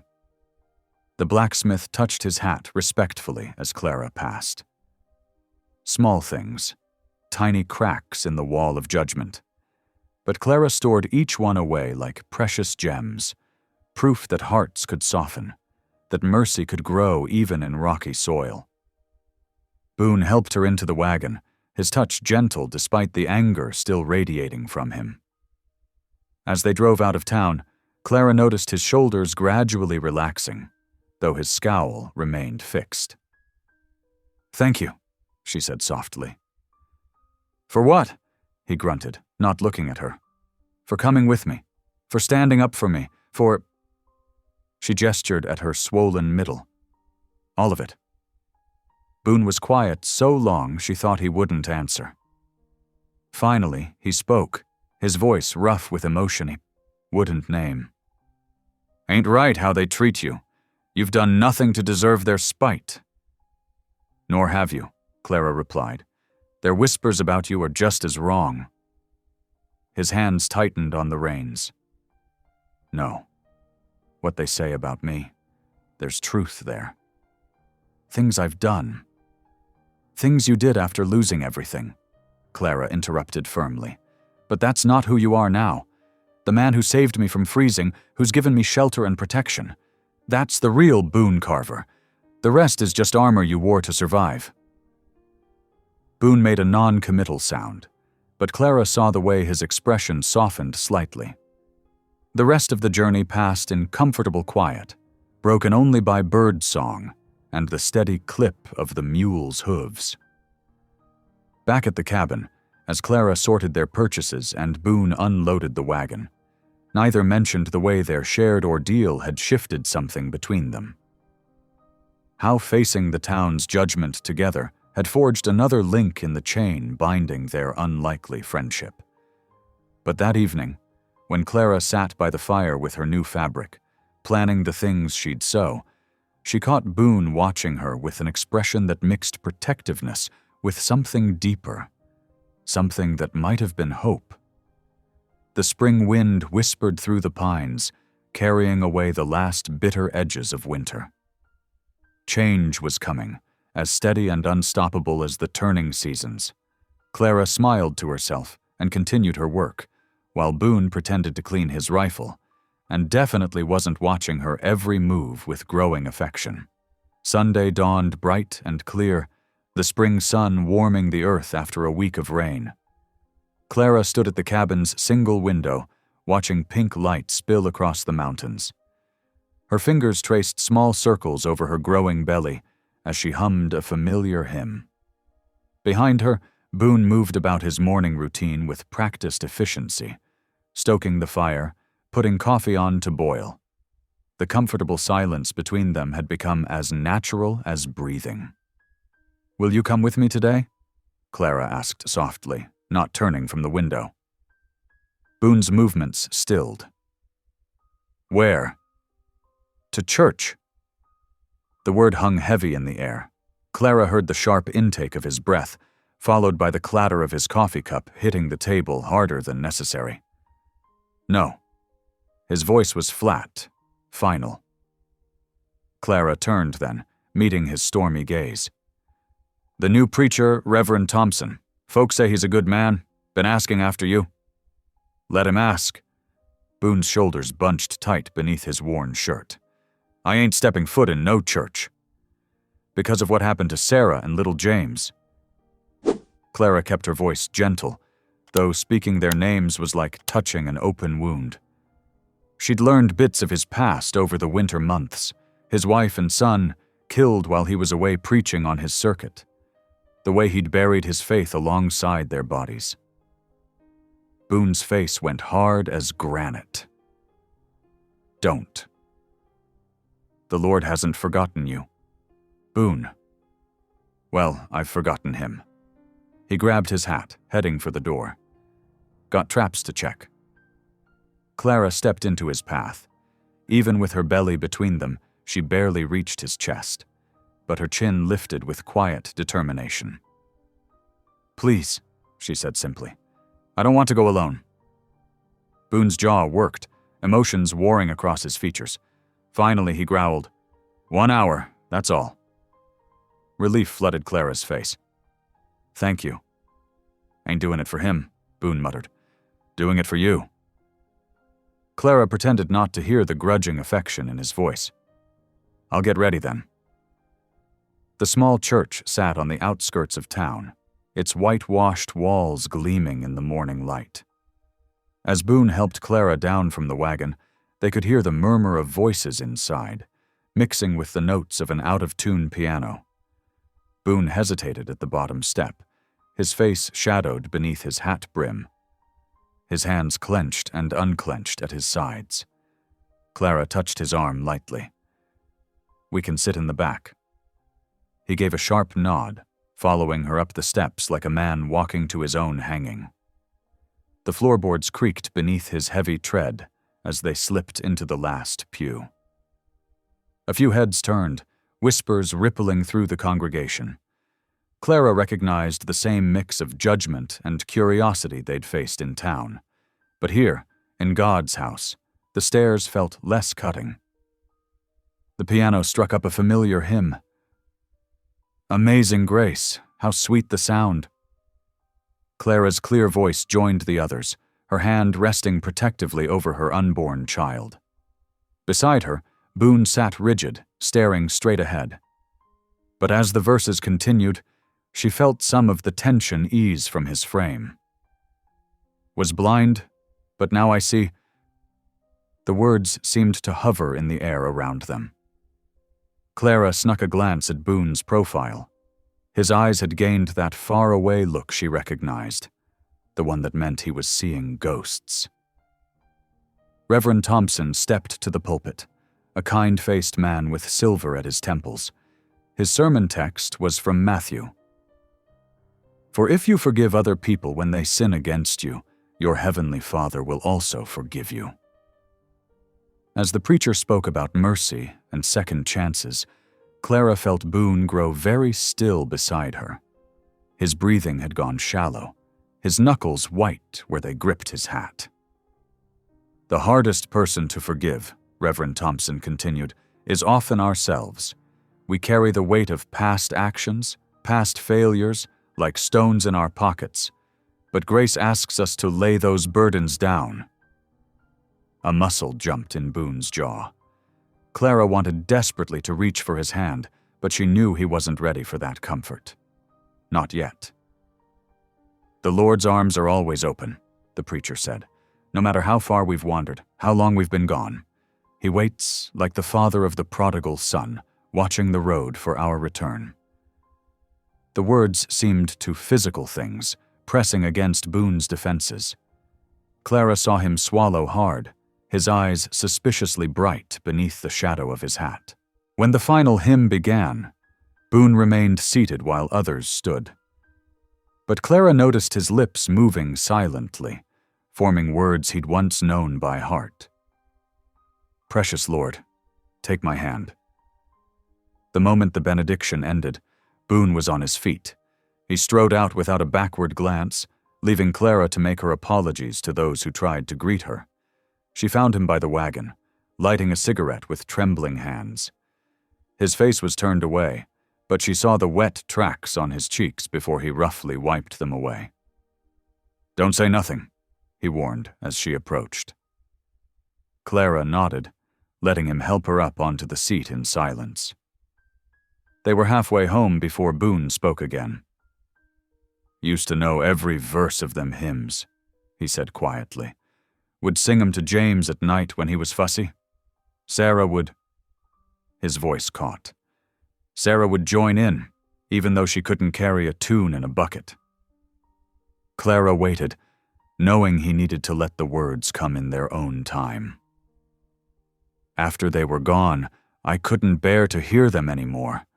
Couldn't stand in a pulpit and preach about God's love when he'd let—" Boone's hands tightened on the reins. "Seemed easier to just be what everyone feared. The killer. The outcast." "But that's not who you are," Clara said softly. "Ain't it?" His laugh was bitter. "Got blood on these hands, Clara. Things I did after, when the rage was fresh. The Lord knows your heart, Boone. He sees the man who saved a stranger from freezing, who's protected me these months, asking nothing in return." She touched his arm gently. "The man who still remembers every word to those hymns, even if he won't sing them." Boone said nothing, but she felt the slight tremor that ran through him at her words. Back at the cabin, he disappeared into the woods without speaking. Clara didn't see him again until dusk, when he returned with a brace of rabbits for supper. As she worked at the stove, she heard him humming under his breath, so quiet she almost missed it. The tune was rough, unpracticed, but she recognized the hymn from that morning. Amazing Grace. How sweet the sound. Clara smiled to herself, hope blooming in her chest like the spring flowers pushing through the last patches of snow outside. The crack in Boone's armor was widening, letting light slip through. She offered up a silent prayer of thanks, knowing that sometimes the Lord worked in the smallest of ways, through quiet hymns and gentle persistence, and the slow healing of wounded hearts. When she set his plate before him, she pretended not to notice the way his eyes were softer. The hard lines of his face eased. They ate in comfortable silence as evening settled around the cabin, each lost in their own thoughts about forgiveness, second chances, and the long road home. The April morning dawned crisp and clear, sunlight streaming through the cabin's small windows. Clara stood at the stove, stirring a pot of porridge when she heard the first rhythmic sounds of sawing from outside. Curious, she made her way to the door, one hand resting on her growing belly. Boone had set up a makeshift workbench near the woodpile. Rough-cut pine boards lay scattered around his feet, and his forehead was creased in concentration as he measured a length of wood. He didn't look up when Clara approached, but his shoulders tensed slightly, betraying his awareness of her presence. "What are you making?" she asked, watching as he marked the board with careful precision. "You'll see," he muttered, reaching for his saw. "Ain't nothing fancy?" Clara settled herself on a nearby stump, happy to rest her tired feet. Her pregnancy had advanced enough now that even simple tasks left her winded. She watched as Boone's strong hands guided the saw through the wood, each stroke steady and sure. The morning passed peacefully, marked by the sounds of Boone's work, the rasp of saw teeth, the sharp tap of hammer on nails, the scrape of sandpaper smoothing rough edges. Slowly, the pile of lumber began to take shape. Clara recognized the curved runners first, then the frame of what could only be a rocking chair. Her heart squeezed with unexpected emotion. "Boone." "Said it ain't fancy?" he interrupted gruffly, not meeting her eyes. "Just figured you needed somewhere proper to sit, with the baby coming and all. Clara blinked back tears, touched by the gesture. These past months, she'd seen glimpses of the man beneath Boone's harsh exterior, the one who left extra blankets by her bed on cold nights, who made sure she ate before himself. But this deliberate act of kindness, these rough hands creating something so gentle, moved her deeply. The sun climbed higher as Boone worked, his movements careful but unpracticed. He muttered under his breath when joints didn't align perfectly, and once let out a colorful curse when he smashed his thumb with the hammer. Clara bit back a smile, pretending not to notice his frustration. By mid-afternoon, the chair was taking its final form. Boone had shaped the seat with particular care, ensuring it would be comfortable for long hours of nursing. The backrest, though slightly crooked, was sturdy and well-braced. "Might need to sand it down more," he said, running his hand along the armrest. "Don't want you getting splinters?" "It's beautiful," Clara said softly. Boone snorted. "Ain't beautiful, just functional." But she caught the pleased glint in his eyes as he made a final pass with the sandpaper. When at last he deemed it finished, Boone carried the chair inside and set it near the hearth. Clara lowered herself into it carefully, and a warm smile spread across her face as she began to rock. "Perfect," she declared. "Back slats are uneven," Boone grumbled, but his expression had softened as he watched her. Clara ran her hands over the smooth wood, feeling the care worked into every joint. "I love it. Thank you, Boone." He ducked his head, embarrassed by her gratitude. "Best get supper started. Working up an appetite with all this foolishness." Clara insisted on cooking, though Boone hovered nearby as she prepared their evening meal. The familiar routine felt different somehow, more settled, more like family. She stirred the rabbit stew while Boone sliced bread, the silence between them comfortable and warm. As they sat down to eat, Clara couldn't help chuckling at the chair's slight wobble. "Something funny?" Boone asked, raising an eyebrow. "Just appreciating your creative carpentry," she teased gently. "I believe one runner might be longer than the other." "That so?" A reluctant smile tugged at his mouth. "Reckon I ain't cut out to be a furniture maker." "I wouldn't say that. It has character." Boone actually laughed then, a rough sound like he'd forgotten how. "That's a kind way of saying it's crooked as a dog's hind leg." Clara joined his laughter, and for a moment the cabin felt truly like home.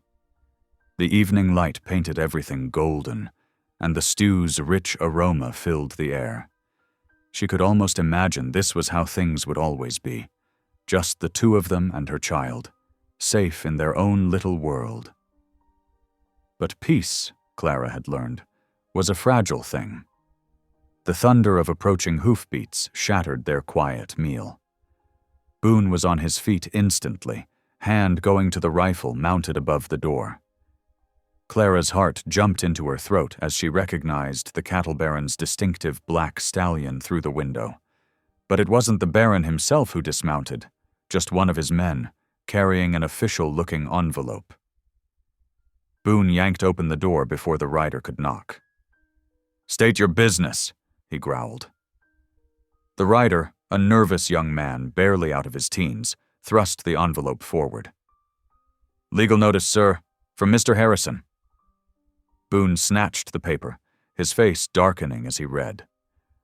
Clara watched the color drain from his weathered features, replaced by a fury she hadn't seen since the day he'd found her in the snow. "Tell your boss," Boone said, his voice deadly quiet, "that if he wants this child, he'll have to come through me first." The rider backed away, clearly intimidated by Boone's imposing figure.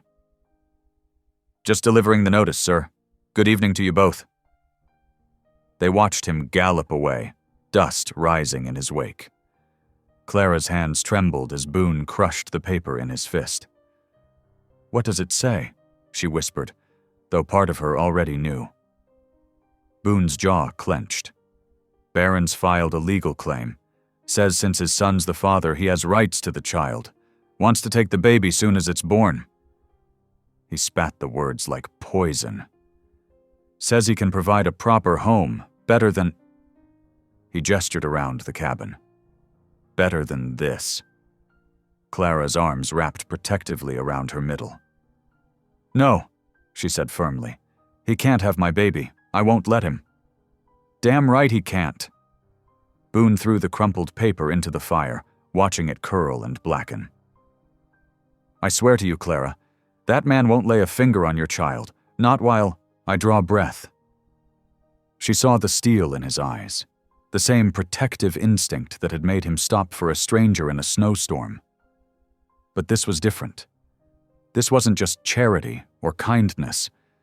This was Boone choosing to stand with her, to fight for her and her child. We'll need help, she said quietly. Legal help, maybe. Boone nodded, already thinking ahead. Reckon it's time to pay a visit to Judge Matthews over in Silver Creek. He's a fair man, won't be bought by Harrison's money. Clara sank into her new rocking chair, suddenly exhausted. The peaceful evening felt very far away now, tainted by the Baron's threats. But as she watched Boone pace the cabin, planning their defense, she felt something else too, a fierce gratitude for this unlikely protector God had sent her. Thank you, she said softly. Boone paused his pacing to look at her, his expression gentle despite the anger still simmering beneath. Ain't nothing to thank me for. Told you before. You're under my roof now. That makes you my responsibility. Is that all it is? Clara asked. Responsibility? For a long moment, Boone just looked at her, something unreadable in his eyes. Finally, he shook his head. No, he admitted gruffly. Reckon it's more than that. He didn't elaborate, but he didn't need to. Clara understood. Whatever this was between them, this careful friendship, this growing trust, it had become something neither of them had expected, something worth fighting for. The chair creaked softly as she rocked, a steady rhythm in the uncertain quiet. Outside, a whippoorwill called into the gathering dusk, and somewhere in the distance, a coyote answered. Clara closed her eyes, sending up a silent prayer for strength. They would need it in the days ahead. Boone resumed his pacing, but his steps were purposeful now, determined. Clara watched him through half-closed eyes, drawing comfort from his solid presence. The Baron might have money and influence, but Boone had something stronger, the fierce protective instinct of a man who'd lost one family and wouldn't lose another. Her hand traced the smooth arm of the rocking chair, feeling every imperfection, every mark of Boone's careful work. Such a simple thing, this crooked chair, but it represented something profound, the possibility of home, of family, of belonging. Clara wouldn't let anyone take that away, not even the most powerful man in the territory. The late March evening wrapped Boone's cabin in long shadows. Clara stood at the window, watching the sun sink behind the pines while she dried the last of the supper dishes. The peaceful routine of recent weeks had almost let her believe they were safe, that the Baron's threats would remain just that. Threats. Boone sat at the table, cleaning his rifle with practiced motions. He'd grown more vigilant since the legal notice arrived, insisting on teaching Clara to shoot and checking the cabin's perimeter each night. But even his watchfulness couldn't prepare them for what was coming. The first sign was silence. The evening birds stopped their singing all at once, like someone had drawn a curtain across the forest. Clara noticed it first, her hands stilling on the dishcloth. "Boone?" she whispered. He was already on his feet, rifle raised. "Get away from the window." Clara backed toward the hearth, one hand protectively cradling her swollen belly. The baby kicked, as if sensing her fear. Outside, twigs snapped beneath careful footsteps. 8, maybe 10 men, Boone muttered, counting the shadows moving through the trees. Harrison's boys, by the look of them. Clara's heart hammered against her ribs. What do we do? Before Boone could answer, a voice rang out from the darkness. Carver, send out the girl and nobody needs to get hurt. Like hell, Boone growled. To Clara, he whispered, Back door, quick and quiet, head for the creek bed. But as Clara crept toward the rear of the cabin, boot steps crunched in the snow outside the back door. They were surrounded. Last chance, Carver, the voice came again. Baron Harrison wants his grandchild safe and sound. Don't make this uglier than it needs to be. Boone's face was granite in the fading light. Clara, whatever happens, don't let them take you willing. Make noise. Wake the whole damn territory if you have to. She nodded, trembling but determined. The baby kicked again, stronger this time. The attack came from all sides at once. The front door splintered under a ram's blow. Windows shattered. Dark figures poured in like water, finding every crack. Boone's rifle cracked once, twice, and men fell cursing. But there were too many. Clara screamed as rough hands grabbed her arms. She kicked and thrashed, remembering Boone's lessons. Her elbow caught one man's nose with a satisfying crunch. But another wrapped his arms around her from behind, pinning her. Boone! She cried. He was fighting like a demon, his huge fists sending men flying. Blood streaked his face where someone had landed a lucky blow. For a moment, Clara thought he might actually drive them back. Then came the sickening crack of a rifle butt against his skull. Boone staggered. A second blow brought him to his knees. Still he fought, trying to rise as boots and fists rained down on him. Stop! Clara screamed. You're killing him! They didn't stop. Clara struggled harder as they dragged her toward the door, forced to watch helplessly as Boone disappeared under the assault. His blood stained the wooden floor dark. The night air hit her like a slap. Snow crunched under her feet as they half-carried, half-dragged her to a waiting wagon. Inside the cabin, the sounds of violence continued. Please, she begged. He'll die. Please stop. The men ignored her pleas, lifting her into the wagon bed. Rough rope bit into her wrists as they bound her hands. One man, his nose still bleeding from her elbow, threw a heavy blanket over her. Keep quiet, he snarled. Baron's waiting. Clara twisted beneath the blanket, trying to see the cabin. Through a gap in the fabric, she caught one last glimpse. Boone's crumpled form on the bloodied floor, the hearth fire casting weak light across his still face. Then the wagon lurched forward, and the scene disappeared into darkness. The wagon rattled down the mountain trail, each bump sending fresh pain through Clara's bound wrists. She could hear the riders around her, their horses' hooves muffled by snow. How many had stayed behind? How badly was Boone hurt? The questions tortured her as they rode through the night. Back at the cabin, Boone lay motionless for long minutes after the raiders departed. Blood pooled beneath his face, turning black in the dying firelight. His thoughts, when consciousness returned, were fragments. Clara's scream, the thunder of hooves, the taste of copper in his mouth. Moving sent lightning bolts of pain through his skull, but he forced himself to roll onto his side. The room spun sickeningly. His probing fingers found a deep gash above his ear, another along his jaw. Ribs screamed protest as he dragged himself to hands and knees. Clara? His voice came out thick, wrong. No answer but the wind through broken windows. The cabin was a battlefield. Overturned furniture, shattered glass, blood on the floors, his and theirs. The front door hung from one hinge, letting in drifts of snow. The fire had nearly died, just a few sullen coals remaining. Boone used the table to pull himself upright, fighting waves of nausea. His rifle lay broken near the door. Other weapons, gone. They'd been thorough. "Clara," he called again, though he knew she was long gone. The silence mocked him. Memories of his first family's death threatened to overwhelm him. The same helplessness, the same rage. But this time was different. This time Clara might still be alive. The Baron wanted her baby, not her death. That thought drove him forward. Each step was agony, but he forced himself to move.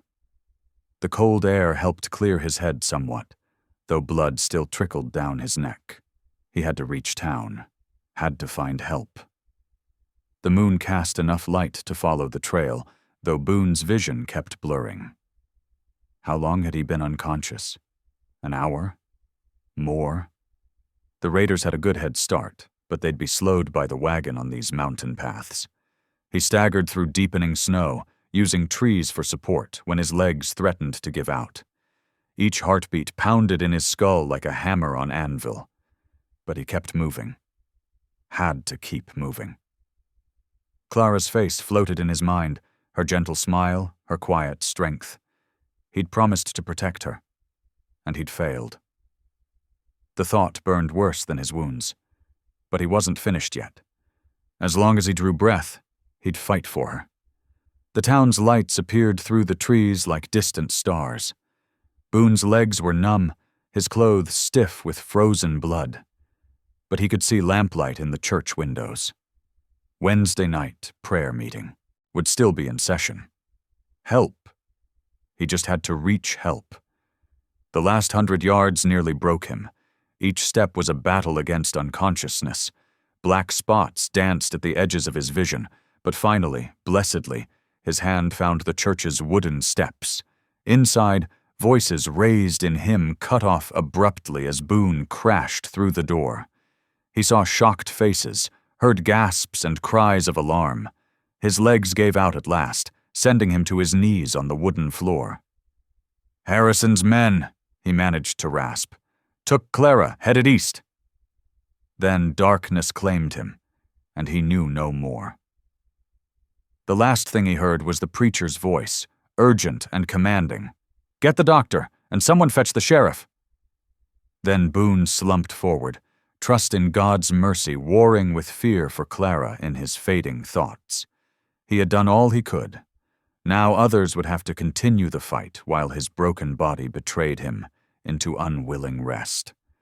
But even as consciousness fled, one truth remained. He would find her. Whatever it took, however far he had to go, he would find her. This time he wouldn't fail. This time he would save his family. The iron door of the jail cell clanged shut with a hollow finality. Clara wrapped her arms around herself, trying to still her trembling as Sheriff Grady turned the key in the lock. The cold stone walls pressed in around her, so different from the warmth of Boone's cabin. "It's for your own protection, Miss Whitcomb," the sheriff said, not quite meeting her eyes. His weathered face showed traces of guilt beneath the stern exterior. "Baron Harrison's mighty concerned about his grandchild's welfare." Clara's hand instinctively went to her swollen belly. "This child is mine, Sheriff. No court would—" "Baron's got friends in high places," Sheriff Grady cut her off. "Judge Williams owes him considerable favors. Papers will be signed by week's end, marking the child as Harrison property soon as it's born." He shifted uncomfortably, jingling his keys. "Best accept it quiet-like. Make things easier on yourself." The sheriff's boots echoed on the wooden floor as he walked away, leaving Clara alone in the dim cell. Weak morning light filtered through a small, barred window, casting shadowed crosses on the rough stone floor. Clara sank to her knees beside the narrow cot, her legs no longer able to hold her. The familiar weight of her mother's cross pressed against her chest beneath her dress. She touched it gently, drawing strength from its presence. "Lord," she whispered, her voice growing stronger as she prayed. "I know you haven't abandoned me, even here. Give me strength to face whatever comes. Protect my baby, and please—" Her voice caught. "Please watch over Boone. Let him live." Outside her cell, footsteps passed on the wooden sidewalk. Some hurried past, but others slowed, drawn by the sound of her clear voice raised in prayer. Clara continued, pouring out her heart, unaware of her growing audience. "I forgive them, Lord. My parents, the Baron, even those who hurt Boone. Help them see your truth, and if it be your will, change their hearts toward this innocent child." Mrs. Sarah Miller, the baker's widow, stopped completely, her basket of fresh bread forgotten in her arms. The girl's words stirred memories of her own trials as a young mother. She lingered, listening as Clara's prayers continued. Two young women from the millinery shop paused beside Mrs. Miller. They'd whispered cruel words about Clara just yesterday. But now, hearing her gentle voice asking God's blessing on those who wronged her, shame colored their cheeks. "You was wrong about her being shameless, Sarah," Mrs. Miller whispered to one of them. "No shameless girl prays like that. Maybe we all been too quick to judge." Clara's voice broke as she prayed for Boone, describing his kindness despite his gruff ways, how he'd saved her life and given her shelter when all others turned away. The growing group outside the jail window exchanged glances. They'd feared the mountain man for so long, but this was a different picture than town gossip painted. "Poor thing," Mrs. Miller said, loud enough for others to hear. "Baron's son does the sinning, but she bears all the shame. Ain't right, I say." Murmurs of agreement rose from the small crowd. The sheriff, watching from his office door, frowned at the gathering but didn't disperse them. Even his hard heart softened somewhat at Clara's sincere prayers. Inside her cell, Clara finished her prayers and rose slowly, her knees stiff from the stone floor. She was surprised to see several faces at her window, watching her with expressions more kindly than she'd seen in months. Mrs. Miller spoke through the bars. "You need anything, child? Extra blanket, maybe? That cell gets powerful cold at night." Clara blinked back tears at the unexpected kindness. "Thank you, ma'am. I'm grateful just for your asking." "Well, we can't have you catching cold in your condition," Mrs. Miller said firmly. "I'll be back with some proper bedding, and maybe a bit of fresh bread, too." The crowd slowly dispersed, but something had changed. Words spread through town that afternoon. Not vicious gossip this time, but thoughtful discussions about justice and mercy. In the general store, at the millinery, outside the church, people talked about Clara's prayers and questioned whether the Baron's money should outweigh a mother's love. The seed of sympathy had been planted, taking root in unexpected places. Clara didn't know it yet, but her simple faith had begun to shift the tide of public opinion. Her prayers for courage had been answered in ways she couldn't imagine, as God worked in the hearts of those who had once condemned her. Night settled over the town like a heavy blanket, bringing with it a bitter wind that cut through clothing straight to the bone. Boone Carver stumbled down the empty street, one hand pressed against his bloodied side, the other trailing along rough wooden walls, for support. Each step sent waves of pain through his battered body, but the thought of Clara kept him moving. His vision blurred as he approached Widow Ellis's mercantile. The front porch light cast a weak yellow glow, like a beacon in the darkness. Boone's legs finally gave out at the bottom step. He crashed to his knees with a muffled groan, the thud of his body against wood echoing in the quiet night. "Who's out there?" Margaret Ellis's voice carried from inside, sharp with warning. The door creaked open, spilling more light onto the porch. "Good Lord above! Thomas, Samuel, come quick!" Her two grown sons rushed out at their mother's call. They found Boone sprawled across the steps, his face a mess of cuts and bruises, his clothes torn and stained with blood and snow. "It's the mountain man," Samuel whispered, but his mother was already moving. "Never mind who he is. Help me get him inside, boys."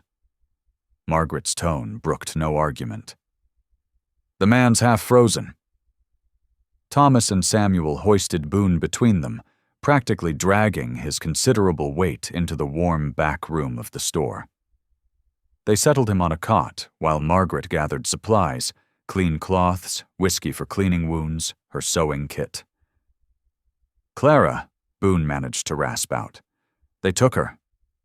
"We know," Margaret said, cleaning a deep gash on his forehead. "She's in the jail. Barron's men are keeping watch."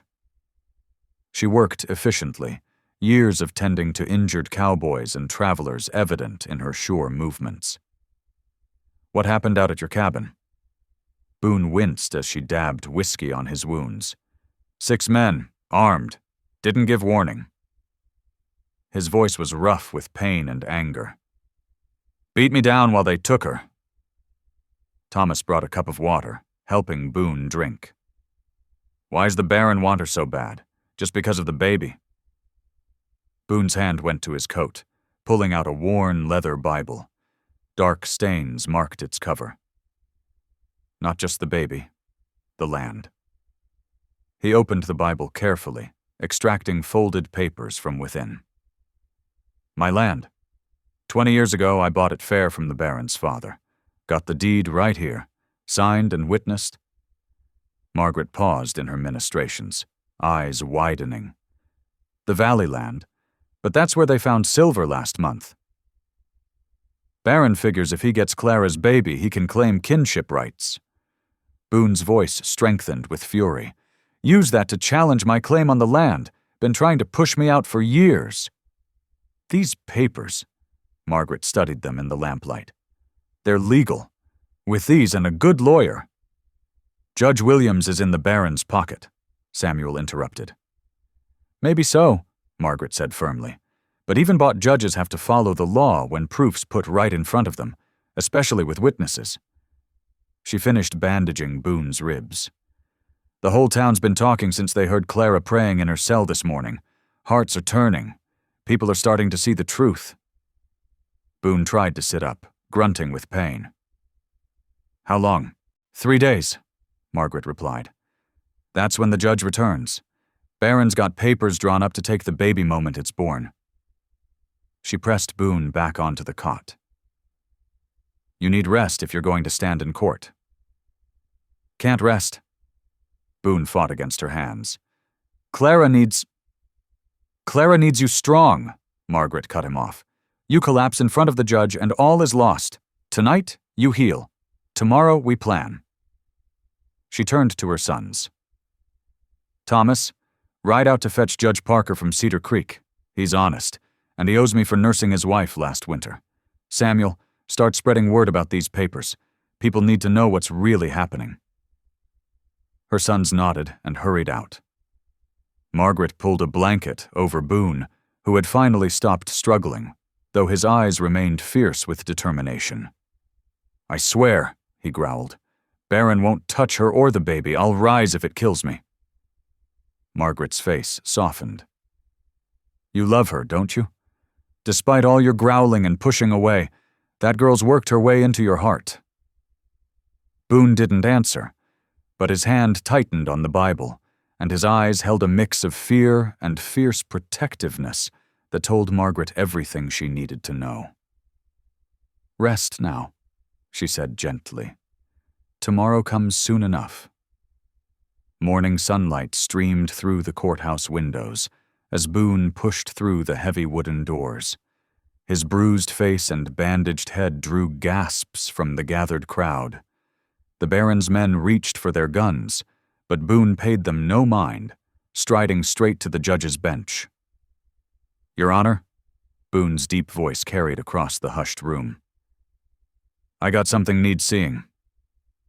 He pulled out the Bible, its leather worn smooth by years of handling. From between its pages, he drew out the yellowed deed, laying it carefully on the wooden rail. Sheriff Grady stepped forward, adjusting his tin star. What's this about, Carver? Truth, Boone said simply, pointing to the signatures. Barron's father sold me that land 20 years back, legal and witnessed. The sheriff's weathered face creased as he studied the document. His hand trembled slightly as he realized the implications. This changes things. From the back of the courthouse, voices rose. Let us see. Read it out. The townsfolk pressed forward, their faces showing the impact of Clara's prayers from her jail cell. The Baron's son burst in, face red with rage. This is nonsense. That mountain man's a killer. You can't. We can, and we will, came a firm voice. Reverend Matthews stepped through the crowd, his collar stark white against his black coat. Clara May and her child are under the protection of the church. The Baron's men surged forward, but the townspeople stood their ground. Fists flew as the crowd erupted into chaos. Samuel Ellis and his brother joined the fray, backing Boone. More townsfolk jumped in, pushing back against the Baron's hired guns. Sheriff Grady's pistol cracked once in the air. Enough! He looked at the poor, deed again, then at the Baron's men. His next words came slow but certain. Law's the law, even for rich men. The church bell tolled outside, like heaven itself marking the moment justice finally overcame greed. Sheriff Grady strode to the jail, keys jangling in his calloused hands. The iron door creaked open, and Clara stepped into the morning light, her face glowing with relief. She hurried down the wooden steps, her skirts rustling against worn planks. Boone! She called out, voice trembling. Boone stood waiting, his broad shoulders straight despite the bandages visible beneath his collar. Clara rushed forward, and he caught her in his arms, holding her close as townsfolk gathered around them. Her tears dampened his shirt as she pressed her face against his chest. Reckon you two are under this town's protection now, Sheriff Grady announced, his badge catching the sunlight. Ain't nobody gonna trouble you no more? The church bell began to toll, its clear notes ringing across the dusty street. People emerged from shops and homes, drawn by the sound of victory. They formed a circle around Boone and Clara as Reverend Matthews stepped forward, his Bible held reverently in both hands. Kneel, if you will, the preacher said softly. Boone hesitated, then slowly lowered himself beside Clara. The rough boards pressed against his knees as Reverend Matthews raised his hands over them. Lord, the preacher's voice carried across the hushed crowd. Bless this man, this woman, and the precious child they'll raise together. Give them strength for the path ahead. Something broke inside Boone's heart. Tears spilled down his weathered cheeks, cutting trails through the dust. He hadn't cried since the day he buried his first family, but now the tears flowed freely. Clara's hand found his, squeezing gently as the townsfolk murmured their amends. The morning sun wrapped them in golden light as the bell continued its joyful song, welcoming home two lost souls who had finally found their place. Spring sunshine melted the last patches of snow around Boone's cabin. Inside, Clara's labor pains had started just before dawn. The widow Anderson, who'd become like a mother to Clara, wiped her brow with a cool cloth while Boone paced outside, wearing a path in the muddy earth. Hours passed until finally a baby's cry pierced the air. Boone's head snapped up, his heart pounding. The widow opened the cabin door, her face bright with joy. "Come meet your son," she called. Boone's hands trembled as he entered. Clara lay in their bed, cradling a tiny bundle wrapped in one of the quilts the townswomen had sewn. Her tired face glowed with happiness as she looked up at him. "Would you like to hold him?" she asked softly. Boone hesitated, then carefully took the infant. His massive hands, once known only for violence, now cradled new life with infinite tenderness. The baby's eyes, blue as spring cornflowers, blinked up at him. As winter gave way to spring, the cabin transformed. Townsfolk who once shunned them now stopped by regularly, bringing gifts and friendship. Mary Beth from the mercantile brought fresh bread and jam. The blacksmith's wife delivered herb seedlings for Clara's garden. Even the preacher visited, blessing their home. One peaceful evening, Clara sat in the rocking chair Boone had made, nursing their son. Lamplight cast warm shadows on the cabin walls. The worn Bible lay open on the table nearby, its pages now smooth from daily reading. "You know something special?" Clara whispered to the baby. "My parents gave me away when they learned I was carrying you. They thought shame was stronger than love." She touched her son's tiny fingers. "But then a mountain man, who everyone feared as Ruthless, took me in. He showed me that love is stronger than anything." Boone stood behind them, placing his weathered hand over Clara's. The familiar weight of his restored faith settled in his chest, warm and sure as the hearth fire. Looking at his family, he remembered the hollow man he'd been, twisted by grief and rage. Now his cabin rang with his son's coos and Clara's gentle hymns. Outside, spring birds called their evening songs. Inside, the family that fear and shame had tried to destroy sat together in perfect peace. The feared mountain man had become a tender father, the outcast girl a beloved mother, their home a sanctuary of second chances. Through the open window came the distant toll of church bells, calling the faithful to evening prayers. But Boone knew he didn't need to go far to find his blessings.